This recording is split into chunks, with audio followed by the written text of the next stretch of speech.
ನನಗೆ ನಿಮ್ಮ ಸಿನಿಮಾ ನಾವು ಇದರಲ್ಲಿ ಟಿವಿಲಿ ನೋಡಿದ್ವಿ ತುಂಬಾ ಚೆನ್ನಾಗಿತ್ತು, ಥಿಯೇಟ್ರಲ್ಲಿ ನೋಡಬೇಕಾಗಿತ್ತು ಅಂತೆಲ್ಲ ಹೇಳ್ತಾರೆ. ಯಾರು ಥಿಯೇಟ್ರಿಗೆ ಬಂದು ನೋಡಲ್ಲ.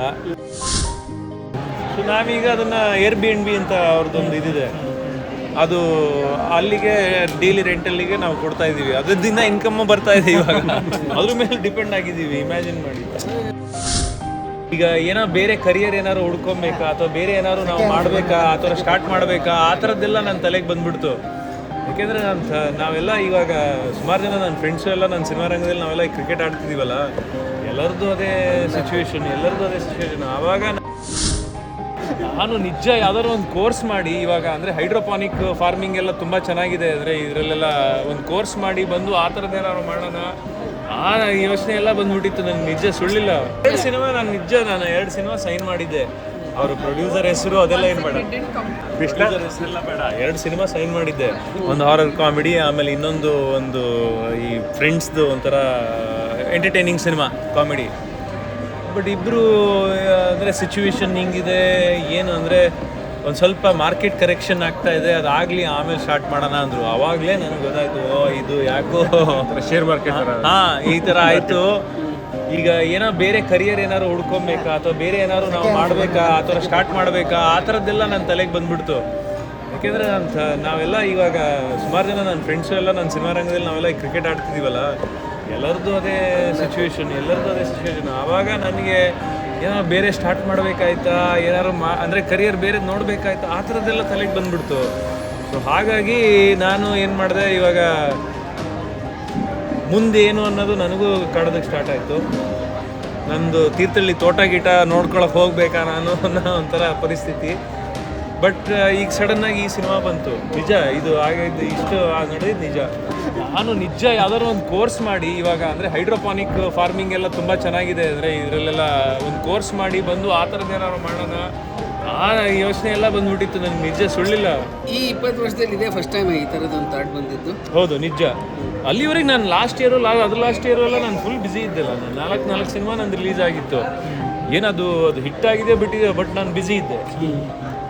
ಹಾಗಾಗಿ ನನಗೆ ಅದು ಯಾವತ್ತೂ ಆ ಥಾಟೇ ಬಂದಿರಲಿಲ್ಲ. ಇಲ್ಲ ಅಂದರೆ ನಾನು ಏನಂದ್ಕೊಂಡೆ, ಈಗ ಬಾಂಬೆಗೆ ನಡೆದ್ಬಿಡೋಣ, ಮತ್ತೆ ಹೋಗಿ ಅಲ್ಲಿ ವೆಬ್ ಸೀರೀಸ್ ಎಲ್ಲ ಅಲ್ಲಿ ಸುಮಾರೆಲ್ಲ ಆಗ್ತಾ ಇತ್ತು. ಅಂದರೆ ಆಡಿಷನ್ ಮಾಡಬೇಕು ಅದು ಇದಕ್ಕೆ ಅಂತ ನಾನು ಹೋಗ್ತಾ ಇರಲಿಲ್ಲ. ಈಗ ಅದು ಬಂತು, ಅಲ್ಲಿ ಹೋಗ್ಬಿಡೋಣ, ಅಲ್ಲಿ ಏನಾದ್ರು ಮಾಡೋಣ ಅಂತ. ಗ್ಯಾಪಲ್ಲಿ ತೆಲುಗು ಹೋಗಿ ಬಂದ್ವಿ. ಗ್ಯಾಪಲ್ಲಿ ತೆಲುಗು ಒಂದು ಬಂತು. ಬಟ್ ಅಲ್ಲಿ ಹೋದರೆ ಅಲ್ಲಿ ಅವ್ರಿಗೇನು ಅಫೆಕ್ಟ್ ಆಗಿಲ್ಲ. ನಿಜವಾಗ್ಲೂ ಅವ್ರದ್ದು ನಡೀತಾನೇ ಇದೆ ಹಂಗೆ. ನಾವು ಯಾವುದೋ ಒಂದು ಇದರಲ್ಲಿ ರಾಮೋಜಿ ಅಲ್ಲ, ಇನ್ನೊಂದು ಅದೇ ಥರದ ರಾಮೋಜಿ ಥರ ಇನ್ನೊಂದು ಇದಿದೆ, ಅನ್ನಪೂರ್ಣ. ಎಷ್ಟು ಶೂಟಿಂಗ್ ನಡೀತಾ ಇದೆ ಅಂದರೆ ನೋಡಿ ಶಾಕ್ ಆಗೋಯ್ತು ನನಗೆ. ದಿಲ್ಸಲ್ಲಿ ನಾನು ಈಗೊಂದು Airbnb ಥರ ನಾನು ಇದಕ್ಕೆ ರೆಂಟಲ್ಸ್ ಇದಕ್ಕೆ ಕೊಡೋದು. ಆ ಥರದ್ದೊಂದು ನಮ್ಮ ಮನೇನ ಯು ಗಿವ್ ಇಟ್ ಫಾರ್, ಅಂದರೆ ಯಾರು ಬಂದು ಸ್ಟೇ ಆಗಂಗಿದ್ರೆ ಅವ್ರಿಗೆ ಆ ಥರದ್ದು ನಾನು ನಮಗೆ ಅಂತ ಮಾಡ್ಕೊಂಡಿದ್ದು ಮನೆ ಅದು.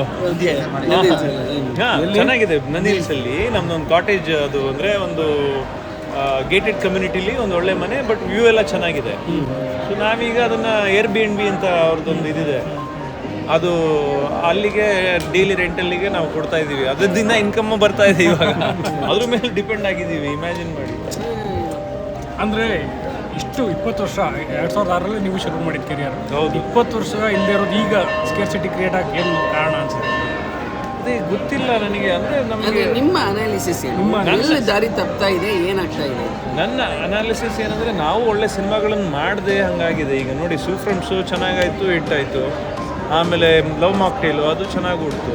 ಬಟ್ ಬೇರೆ ಸಿನಿಮಾಗಳು ಓಡ್ದಲ್ಲ, ಯಾಕೆಂದರೆ ನಾವು ಚೆನ್ನಾಗಿರೋ ಸಿನಿಮಾ ಮಾಡಿಲ್ಲ. ಜೊತೆಗೆ ನಮಗೆ OTT ಪ್ಲ್ಯಾಟ್ಫಾರ್ಮ್ಗಳು ಯಾವುದೂ ಸಪೋರ್ಟ್ ಮಾಡ್ತಾ ಇಲ್ಲ.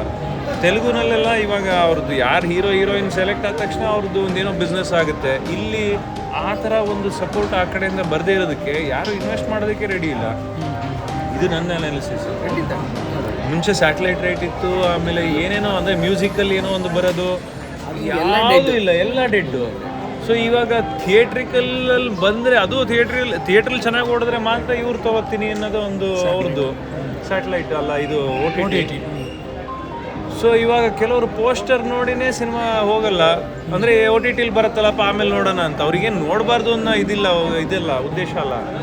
ಬಟ್ ಈ ಸಿನಿಮಾ ಇನ್ನೊಂದೇನು ಒಂದು ತಿಂಗಳಿಗೆ OTTಲಿ ಬರುತ್ತಲ್ಲ, ಅಲ್ಲಿ ನೋಡ್ಕೊಳ್ಳೋಣ ಅನ್ನೋ ಥರ. ಜೊತೆಗೆ ನಿಮಗೆ ಥಿಯೇಟ್ರಿಗೆ ಹೋಗೋದು ಎಷ್ಟು ಎಕ್ಸ್ಪೆನ್ಸಿವ್ ಆಗಿದೆ ಅಂದರೆ ಮಲ್ಟಿಪ್ಲೆಕ್ಸಲ್ಲಿ ಸಿಂಗಲ್ ಸ್ಕ್ರೀನು ಇವಾಗ ಎಲ್ಲಿ ಉಳಿದೇ ಇಲ್ಲ. ಮಲ್ಟಿಪ್ಲೆಕ್ಸಿಗೆ ಹೋದರೆ ನಾನೇ ಯಾವುದೋ ಒಂದು ಸಿನಿಮಾಗೆ ಹೋಗಿದ್ದೀನಿ, 4,000 ರೂಪಾಯಿ ಖರ್ಚಾಯಿತು.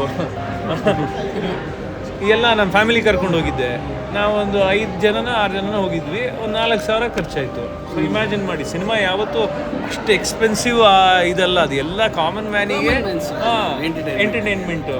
ಇದು ಇಷ್ಟು ಎಕ್ಸ್ಪೆನ್ಸಿವ್ ಆಗಿ ಜನ ಕೆಲವು ಸಿನಿಮಾಗಳನ್ನು ನಾವು OTTಲಿ ನೋಡ್ತೀವಿ ಅಂತಾರೆ, ಬಟ್ ಈ ಸಿನಿಮಾ ನಮಗೆ ಥಿಯೇಟ್ರಿಕಲ್ಲಿ ಓಡದೇ ಇದ್ದರೆ OTTಲಿ ಬರೋದೇ ಇಲ್ಲ. ಇದೆಲ್ಲ ತೆಲುಗು ವರ್ಕ್ ಆಗ್ತಿದೆ ಅಂತ ಹೇಳಿದ್ರಿ ಸರ್, ತುಂಬ ಶೂಟಿಂಗ್ ನಡೀತಾ ಇತ್ತು ಅಂತ. ಏನು ಪ್ಲಸ್ ಅವ್ರ ಕಡೆಯಿಂದ ಅಂದರೆ ಅವ್ರ ಅಪ್ರೋಚ್ ಹೇಗಿರುತ್ತೆ ಅಂತ ನೀವು ಅಬ್ಸರ್ವ್ ಮಾಡ್ತೀರಿ ಅಂದರೆ ನಿಮಗೆ? ಇಲ್ಲ, ನನಗೆ ನಾನು ಬರೀ ಒಂದು ತಿಂಗಳು ಅಲ್ಲಿದ್ದಿದೆ, ಹಾಗಾಗಿ ನನಗೆ ತುಂಬ ಇನ್ನೂ ಅದನ್ನು ಅಬ್ಸರ್ವ್ ಮಾಡೋದಕ್ಕಾಗಿಲ್ಲ. ಬಟ್ ಅವರಿಗೆ ಏನೂ ಅಫೆಕ್ಟ್ ಆಗಿಲ್ಲ.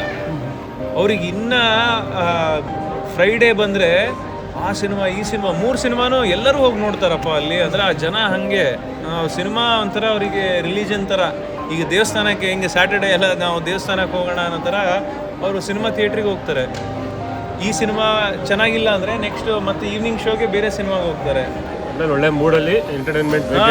ಹಾಂ, ಬಟ್ ವೆಬ್ ಸೀರೀಸ್ ಆಡಿಷನ್ ಕೂಡ ಟ್ರೈ ಮಾಡ್ತೀನಿ ಹೇಳ್ತೀನಿ. ಇಲ್ಲ, ನಂಗೆ ಬಾಂಬೆಗೆ ಹೋಗೋಕೆ ಇಷ್ಟ ಇಲ್ಲ. ಅವಾಗ ಹೋಗಿ ನಾನು ಡೆಫಿನೆಟ್ಲಿ ಬಾಂಬೆಲಿ ವೆಬ್ ಸೀರೀಸ್ ಯಾವ್ದಾದ್ರು ಟ್ರೈ ಮಾಡ್ತೀನಿ. ಇಲ್ಲಿ ಯಾವ್ದಾದ್ರು ಬಂದಿದೆಯಾ ಸರ್? ಇಲ್ಲ ಇಲ್ಲ ಇಲ್ಲ, ನೀವು ಕೇಳಿದ್ದು ಯಾವ್ದಾದ್ರು? ಇಲ್ಲ ಇಲ್ಲ, ಯಾವುದು ಬಂದಿಲ್ಲ. ನಾನು ತೆಲುಗುಲು ಹೇಳಿ ಬಂದಿದ್ದೀನಿ, ನಿಮ್ಗೆ ವೆಬ್ ಸೀರೀಸ್ ಏನಾದ್ರು ಬಂದರೆ ನನಗೆ ಹೇಳಿ, ಖಂಡಿತ I am open to that ಅಂತ. ಮಾ ಇಂಟಿಗೆ ಬಂಗಾರ ಮೂವಿ ಅದಕ್ಕೆ ಆನ್ ಬೋರ್ಡ್ ಆಗಿದೆ ಹೇಗೆ ಸರ್? ಅದು ನಂದಿನಿ ರೆಡ್ಡಿ, ಆಮೇಲೆ ನಮ್ಮ ಪವನ್, ಲೈಫ್ ಇಷ್ಟೇನೆ ಲೂಸಿಯಾ ಪವನ್, ಇಬ್ಬರು ಫ್ರೆಂಡ್ಸು. ಸೊ ನಂದಿನಿ ರೆಡ್ಡಿ ನನ್ನ ಸಿನಿಮಾನ ನೋಡಿದರು, ಪವನ್ ಸಿನಿಮಾ ಅಂತ ನನ್ನ ಸಿನಿಮಾ ಅದೇ ಲೈಫ್ ಇಷ್ಟೇನೆ ನೋಡಿದರು. ಸೊ ಈ ಪೇರು ಅಂತ ಬಂದಾಗ ಅವ್ರಿಗೆ ಯಾರಾದರೂ ಅಂದರೆ ಈಗ ಹೆಂಗೆ ಅಂದರೆ ಎಲ್ಲರೂ ಈಗ ಅವರು ತೆಲುಗುವ್ರು ಏನು ಮಾಡ್ತಾ ಇರೋದು, ಮಲಯಾಳಮಿಂದ ಒಬ್ರನ್ನ ತೊಗೊತಾರೆ, ಈ ಕಡೆ ತೆಲುಗುವಿಂದ ತೊಗೊತಾರೆ, ಕನ್ನಡದಿಂದ ತೊಗೊತಾರೆ, ತಮಿಳಿಂದ ತೊಗೊತಾರೆ.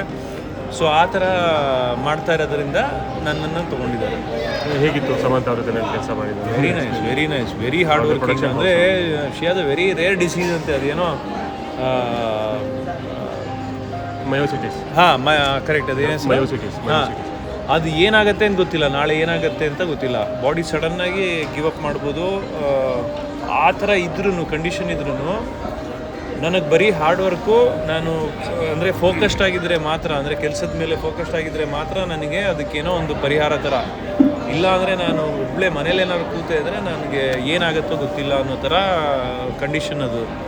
ಸೊ ಅದಕ್ಕೆ ವೆರಿ ಹಾರ್ಡ್ ವರ್ಕಿಂಗ್, ವೆರಿ ಅಂದರೆ ಕರಿಯರ್ ಓರಿಯೆಂಟೆಡ್, ಗೋಲ್ ಓರಿಯೆಂಟೆಡ್, ತುಂಬಾ ಹಾರ್ಡ್ ವರ್ಕಿಂಗ್. ನಿಮ್ಮೂರಲ್ಲೇ ಶೂಟ್ ಆಗಿತ್ತು ಸರ್? ಇಲ್ಲ ಇಲ್ಲ ಇಲ್ಲ, ಒಂದು ಶೆಡ್ಯೂಲು ನಮ್ಮ ಊರಲ್ಲಿ ಶೂಟ್ ಮಾಡಿದ್ದಾರೆ. ಅದರಲ್ಲಿ ಗುಲ್ಶನ್ ದೇವಯ್ಯ ಇದ್ದಾರೆ ವಿಲನ್ ಆಗಿ. ಹಾಂ, ಕನ್ನಡದವರೇ. ಅವ್ರದ್ದು ಪೋರ್ಷನ್ನು ಅಲ್ಲಿ ಶೂಟ್ ಮಾಡಿದ್ರು, ತೀರ್ಥಹಳ್ಳಿ ಶೂಟ್. ನಿಮ್ಮ ಪೋರ್ಷನ್ ಏನಿರಲಿಲ್ಲ? ಇಲ್ಲ, ನಂದಿರಲಿಲ್ಲ, ನಂದೆಲ್ಲ ಹೈದರಾಬಾದಲ್ಲೇ. ನಾನು ಅದೇ ಹೇಳಿದೆ, ನಂದು ಒಂದಾದರೂ ಇಟ್ಕೊಂಬೋದಿತ್ತಲ್ಲ ನಮ್ಮೂರಲ್ಲಿ ತೋರಿಸ್ಕೊತಾ ಇದ್ದೆ ಅಂತ. ಬಟ್ ಯಾವುದು ಅಲ್ಲಿ ಟ್ರೈ ಮಾಡಿದ್ವಿ, ಯಾವುದೋ ಮಾಂಟೇಜ್ ಎಲ್ಲ ಮಾಡೋದಕ್ಕೆ, ಬಟ್ ಆಗಲಿಲ್ಲ ಅಂತ. ಐಂದ್ರಿತಾ ಮ್ಯಾಮ್ ಕೂಡ ಗ್ಯಾಪ್ ಆಗೋಯ್ತು, ಅವರು ಆ ಸಿನಿಮಾ ಮಾಡ್ತಾನೆ ಇಲ್ಲ, ಮಾಡೋದಿಲ್ಲ ಅಂತ ತೀರ್ಮಾನ ಹೋಗಿದ್ದಾರೆ. ಹಾಂ, ಮಾಡೋದೇ ಇಲ್ಲ ಅಂತ ತೀರ್ಮಾನ. ಯಾಕೆ? ಯಾವುದೋ ಒಳ್ಳೆ ಆಫರ್ ಬರಲಿಲ್ಲ. ಏನು ಅಂದರೆ ಇಲ್ಲೂ ಏನೂ ಆ ಥರದ್ದು ಆಗ್ತಾ ಇಲ್ಲ. ಅಟ್ಲೀಸ್ಟ್ ಈಗ ವಿಮೆನ್ ಓರಿಯೆಂಟೆಡ್ ಆ ಥರದ್ದು ಏನಾದ್ರು ಸಿನಿಮಾ ಬಂದರೆ ಮಾಡ್ಬೋದಾಗಿತ್ತು, ಆ ಥರದ್ದು ಯಾವುದೂ ಬಂದಿಲ್ಲ. ಅಂದರೆ ಇದು ಬಿಟ್ಟು ಯಾರು ಡೈರೆಕ್ಷನ್ ಯಾವ ಥರ ಯೋಚನೆ ಮಾಡ್ತೀವಿ? ಇಲ್ಲಪ್ಪ, ಇನ್ನು ಅದೇ ಈಗ ಇನ್ನು ಮುಂದೆ ಯೋಚನೆ ಮಾಡ್ಬೇಕು ಏನು ಮಾಡೋದು ಅಂತ. ಅಂದರೆ ಯಾವ್ದಾದ್ರು ಕತೆ ಯಾರನ್ನಾರು ಕೇಳಿ ನಿಮಗೆ ಇದು ಈ ಕಥೆನ ಇನ್ನು ಸ್ವಲ್ಪ ಡೆವಲಪ್ ಮಾಡಬೇಕು ಅನಿಸಿ ಆ ಥರ? ಇಲ್ಲ, ಈಗ ಸದ್ಯಕ್ಕಂತೂ ಅನಿಸಿಲ್ಲ. ಒಂದು ಈ ದಿಗಂತ್ ಬ್ರ್ಯಾಂಡ್ ಸಿನಿಮಾ ಇತ್ತಲ್ಲ, ಅಂದರೆ ಲೈಟ್ ಹಾರ್ಟೆಡ್ ಕಾಮಿಡೀಸ್, ರೊಮ್ಯಾಂಟಿಕ್, ಅದು ಕಂಟಿನ್ಯೂ ಆಗಿದೆಯಾ? ಅಂದರೆ ನೀವು ಇಲ್ಲಿ ಪಥ ಬದಲಿಸೋದಕ್ಕೆ ಕಾರಣ ಏನು? ಅಂದರೆ ನೀವು ಒಂದು ಎಲ್ಲರೂ ಆ ಥರದ್ದು ಕಡಿಮೆ ಇದ್ದು ಎಲ್ಲರೂ ನನಗೆ ನಿಮ್ಮ ಸಿನಿಮಾ ನಾವು ಇದರಲ್ಲಿ ಟಿ ವಿಲಿ ನೋಡಿದ್ವಿ, ನೋಡಿದ್ವಿ, ತುಂಬ ಚೆನ್ನಾಗಿತ್ತು, ಥಿಯೇಟ್ರಲ್ಲಿ ನೋಡಬೇಕಾಗಿತ್ತು ಅಂತೆಲ್ಲ ಹೇಳ್ತಾರೆ. ಯಾರು ಥಿಯೇಟ್ರಿಗೆ ಬಂದು ನೋಡಲ್ಲ. ಸೊ ಹಾಗೆ ಈಗ ಚೆನ್ನಾಗಿ ಆ್ಯಕ್ಟ್ ಮಾಡ್ತೀನಿ ಅನ್ನೋದು ಗೊತ್ತು, ಬಟ್ ಯಾರು ಥಿಯೇಟ್ರಿಗೆ ಬಂದು ನೋಡಲ್ಲ. ಸೊ ಆ ಥರದಾಗಿ ನನಗೂ ಅವಕಾಶಗಳು ಕಮ್ಮಿ ಆಯಿತು. ಬಟ್ ಮಚ್ ನೀಡೆಡ್ ಅಂದರೆ ರೊಮ್ಯಾಂಟಿಕ್ ಕಾಮಿಡಿನೇ. ನೀವು ಅದು ಬ್ರ್ಯಾಂಡ್ ಹಂಗೆ ನೋಡ್ಕೊಂಡು ತುಂಬ ಸಿನಿಮಾಗಳು ಆಗ್ಬೇಕು ನಿಮ್ಮ ಹೆಸರು. ಕರೆಕ್ಟು, ಯಾವುದು ಬರ್ತಾನೆ ಇಲ್ಲ. ಅಂದರೆ ಕೆಲವೊಂದು ಟೀಮ್ಗಳು ಆರ್ಟಿಸ್ಟ್ಗಳಿಗೆ ಒಂದು ಆರ್ಟಿಸ್ಟ್ ಫ್ರೆಂಡ್ಗಳೇ ಸ್ವಲ್ಪ ಜನ ಸೇರ್ಕೊಂಡು ಒಂದು ಟೀಮ್ ಮಾಡ್ಕೊಂಡಿರ್ತಾರೆ ಆ ಥರದ್ದು ಅಂದರೆ ನೀವು ಯಾವ ಟೀಮ್ಗೂ ಇಲ್ಲ ನನಗೇನು ಆ ಥರದ್ದು ಏನು ಟೀಮ್ ಇಲ್ಲ. ನೀವು ಇವಾಗ ಹೇಳಿದ್ರೆ ಇಲ್ಲ ಈಗ ರಕ್ಷಿತ್ ನನಗೆ 2 ಮೂವಿ ಪ್ರೊಡ್ಯೂಸ್ ಮಾಡಿದ್ದಾನೆ, ನಾನು ರಕ್ಷಿತ್ ಕ್ಲೋಸು. ಬಟ್ ಈಗ ಅವನೇ ಸಿನಿಮಾ ಮಾಡ್ತಾ ಇಲ್ಲ, ಅವ್ನು ಎಲ್ಲಿದ್ದಾನೆ ಅಂತಲೂ ಗೊತ್ತಿಲ್ಲ, ಪತ್ತೆನೇ ಇಲ್ಲ, ನನಗೂ ಸಿಗ್ತಿಲ್ಲ ಅವನು. ಉಡುಪಿನ ಅದೇ US ಅಲ್ಲಿ ಅವರ ಅಕ್ಕನಲ್ಲಿದ್ದ ಅಂತ ಬಂದರು, ಇವಾಗ ಪತ್ತೆ ಇಲ್ಲ. ಅವನಿಗೆ 2-3 ಸಲ ರೀಚ್ ಔಟ್ ಮಾಡೋಕ್ಕೆ ಟ್ರೈ ಮಾಡಿದೆ, ಏನು ಪತ್ತೆನೇ ಇಲ್ಲ. ಬಟ್ ಈ ಹಳೆ ಟೀಮಲ್ಲಿ ಕೊಲ್ಯಾಬ್ ಆದರೆ ಒಂದು ವರ್ಕ್ ಆಗುತ್ತೆ ಅಂತ ಈಗ ಯೋಗರಾಜ್ ಭಟ್ ನೀವು ಅದೇ ಮಾತಾಡ್ತಾ ಇದ್ವಿ. ಈಗ ನಾವು ಗಣೇಶ್ ಇವಾಗ ಅದೇ ವರ್ಕ್ ಆಗಬೇಕಿಲ್ಲ. ಅದೇ ಈಗ ಗಣೇಶ್ ಹತ್ರ ಅದೇ ಮಾತಾಡಿದ್ವಿ ನಾವು, ಭಟ್ರು ಕಾರಲ್ಲಿ ಬರ್ತಾ ಅದೇ ಮಾತಾಡ್ಕೊಂಡು ಬಂದ್ವಿ ಮಾಡೋಣ ಅಂತ. ಈಗ ಅಟ್ಲೀಸ್ಟ್ ಫ್ರಾಂಚೈಸಿ ಮೂವಿಗಳು ನಮಗೆ ಈಗ ಕ್ಲಿಕ್ ಆಗುತ್ತೆ ಅನ್ನೋದು ಗೊತ್ತಾಗಿದೆ. ಲವ್ ಮಾಕ್ಟೇಲು, ಗಾಳಿಪಟ 2 ಕೂಡ ಅದೇ. ಸೊ ಅದೇ ಥರ ಈಗ ಫ್ರಾಂಚೈಸ್ ಏನಾದ್ರು ಮಾಡೋಣ, ಅಟ್ಲೀಸ್ಟ್ ಏನೋ ಒಂದು ನಡೀಲಿ ಅಂತ. ಆಗಬೇಕು, ಅದಾಗಬೇಕದು. Sir thank you sir. Thank you.